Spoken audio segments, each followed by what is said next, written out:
ماہ رمضان ہم پر پتہ ہے کتنی بڑی مہربانی کی گئی ہے، ثواب بڑھا دیا۔ کتنا ثواب بڑھا؟ حدیثوں میں مضمون ملتا ہے کہ رمضان میں نفل کا ثواب فرض کے برابر، فرض کا ثواب 70 گنا کر دیا جاتا ہے۔ رمضان میں روزہ دار کا سونا بھی عبادت ہے۔ رمضان میں روزہ دار کے منہ سے افطار سے پہلے جو بو آتی ہے وہ اللہ کے نزدیک مشک کی خوشبو سے زیادہ بہتر ہے۔ رمضان کی پہلی رات جب آتی ہے اللہ اس امت پر نظر رحمت فرماتا ہے، اور اللہ جس پر نظر رحمت فرمائے اسے کبھی عذاب نہ دے گا۔ رمضان میں روزانہ افطار کے وقت 10 لاکھ گناہگار جہنم سے آزاد کر دیے جاتے ہیں۔ کیسے پیکج ہے؟ اچھا، رمضان میں جب جمعے کا دن آتا ہے، یعنی جمعرات کی مغرب سے جمعہ کی مغرب تک ہر گھڑی 10 لاکھ بخشے جاتے ہیں۔ تو وارے نہیں آ رہے ہیں نا ساری زندگی میں، اور آپ دعا کرتے ہیں یا اللہ ہماری پکار سن لے، ہماری دعا سن لے۔ رمضان کی راتوں میں فرشتہ آواز لگاتا ہے کوئی مانگنے والا کہ اس کی دعا قبول کر لی جائے، ہے کوئی توبہ کا طلبگار اس کی توبہ قبول کی جائے۔ مگر سچ بتاؤ اس اسکیم سے کتنے لوگ فائدہ اٹھاتا؟ پھر رمضان کا پہلا عشرہ عشرہ رحمت، دوسرا عشرہ عشرہ مغفرت، آخری عشرہ جہنم سے آزادی کا عشرہ، آخری عشرے میں 5 طاق راتوں میں ایک رات وہ جسے لیلۃ القدر کہا گیا، 1000 مہینوں سے بہتر رات۔ اللہ اکبر، کتنی مہربانی کی اللہ نے ہم پر، یعنی ہر وہ سامان کر دیا گیا کہ میرا بندہ بخشا جائے۔ مگر سچ بتاؤ جو اس میں بھی نہ بخشا گیا، جو اس میں بھی غفلت کر لے تو اس کا کیا بنے گا؟ نہیں، پلیز اس آفر کو ضائع مت کرنا۔ دیکھیں ہمیں نہیں پتا پھر رمضان ملے نہ ملے۔ پچھلے سال کئی لوگ تھے جو ہمارے ساتھ تھے، اس سال نہیں ہے، کیا پتا اگلے سال ہم رمضان میں نہ ہو، ہمارے بارے میں باتیں ہوں کہ یار ہمارے ساتھ تھا ہمارا بھائی، اب نہیں ہے۔ تو اس رمضان کو غنیمت جاننا ہے، اپنی زندگی میں تبدیلی لائیں۔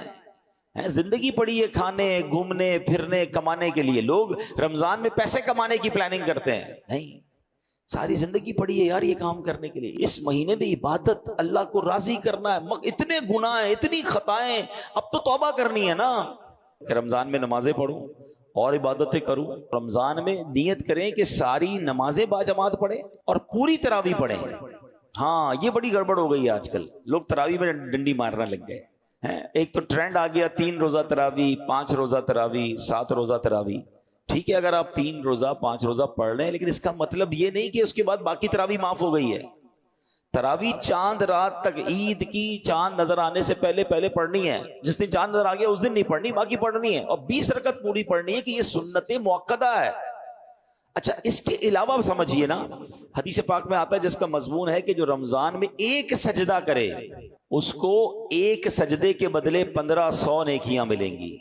ہر سجدے پر جنت میں سرخ یاقوت کا محل عطا فرمایا جائے گا، اور فرمایا ایک درخت ایسا اسے جنت میں دیا جائے گا، اس کا سایہ اتنا بڑا ہوگا، اس کی ڈائمنشن اتنی بڑی ہوگی کہ گھڑ سوار یعنی ہارس رائڈر 500 سال تک دوڑتا رہے اس کا سایہ ختم نہیں ہوگا، یا اتنا سایہ ہوگا۔ اب مجھے بتاؤ یہ ہر سجدے پر انعام ہے۔ مبارک کونے جو پوری تراویح پڑھتے ہیں، 20 تراویح پڑھیں تو کتنے سجدے ہو گئے؟ 40 سجدے ہو گئے۔ 40 سجدے پر 1500 نیکیاں ملیں تو 60,000 نیکیاں، 40 جنت کے گھر، 40 جنت کے درخت ملتے ہیں اس کو جو پوری تراویح پڑھتا ہے۔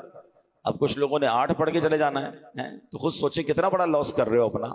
جو پڑھتے ہی نہیں وہ خود سوچیں میں کتنا، بلکہ میں تو کہتا ہوں صرف تراویح کیوں، تہجد پڑھنا رمضان میں آسان ہو جاتا ہے۔ بندہ جو ہے وہ سحری میں تو اٹھتا ہی ہے، تو 2 رکعت تہجد پڑھ لے، 4 رکعت پڑھ لے، 12 رکعت تک پڑھی جا سکتی ہے۔ اللہ بس توفیق دے، ذہن مل جائے۔ اور سحری کے وقت دعا کرنا یہ خاص دعا کی قبولیت کا وقت ہے۔ اللہ کریم قرآن مجید میں کیا ارشاد فرماتا ہے؟ وَبِالْأَسْحَارِ هُمْ يَسْتَغْفِرُونَ، اور رات کے آخری پہروں میں بخشش مانگتے ہیں۔ یہ نیک لوگوں کا وصف قرآن میں بیان کیا۔ سحری میں اٹھیں، ایک تسبیح استغفار کی بھی پڑھ لیں، استغفر اللہ استغفر اللہ استغفر، دعا کریں، اور پھر سحری کر لیں۔ 10 منٹ پہلے اٹھ جائیں نا۔ یعنی ایک سجدے پر اگر مجھے ایک جنت کا گھر مل رہا ہے، جنت کا درخت مل رہا ہے، 1500 نیکیاں مل رہی ہیں، تو کیوں سستی کرنی ہے؟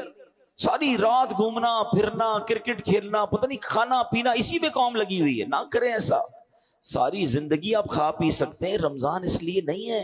پلیز اچھے کام بھی کروں، گناہوں سے بھی بچوں، تو انشاءاللہ میرا رب، اللہ کی رحمت سے امید ہے مجھے فلاح پانے والوں میں شامل فرما لے گا۔